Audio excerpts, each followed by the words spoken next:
အခုဗီဒီယိုလေးကတော့ဝေးချတဲ့မနက်စာလေးပေါ့နော်ဘယ်လိုစားလဲဆိုတာကိုပြောပြမှာပါဒါကတော့အုံမီပေါ့နော်ဒီအုံမီကကယ်လိုရီလေးနည်းနည်းပါရဲ့ဒါကနွားနို့ပေါ့နော်ဒီကယ်လိုရီနည်းနည်းပါတာလေးကပို့ပြီးတော့စားလို့ကောင်းပါရဲ့ပထမဆုံးအချိန်အုံမီကိုစစားမယ်ဆိုရင်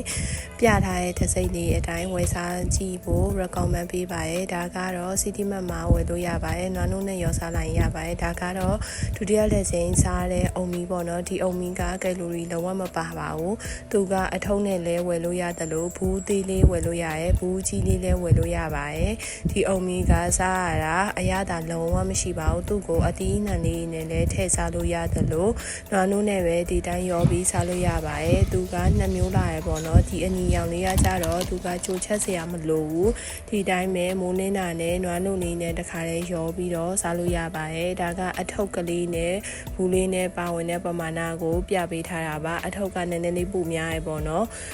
ပြီးရင်တော့နွားနို့လေးနဲ့တခါလဲရောပြီးတော့စားပါမယ်နွားနို့အရင်ထည့်မယ်ပြီးရင်တော့ခုနအထုပ်လေးထဲမှာကြံနေရဲ့အုံမီလေးတွေကိုတခါလဲရောထည့်ပြီးတော့စားပါမယ်ဒီအုံမီတွေစားရင်မနက်စာကပို့ပြီးတော့အစာလဲခံနေပေါ့နော်ပြီးတော့ weight လဲကျပါရဲ့အဲ့လိုပဲ weight ချခဲ့တာပါလိုက်လို့စားကြည့်ပါအောင်နော်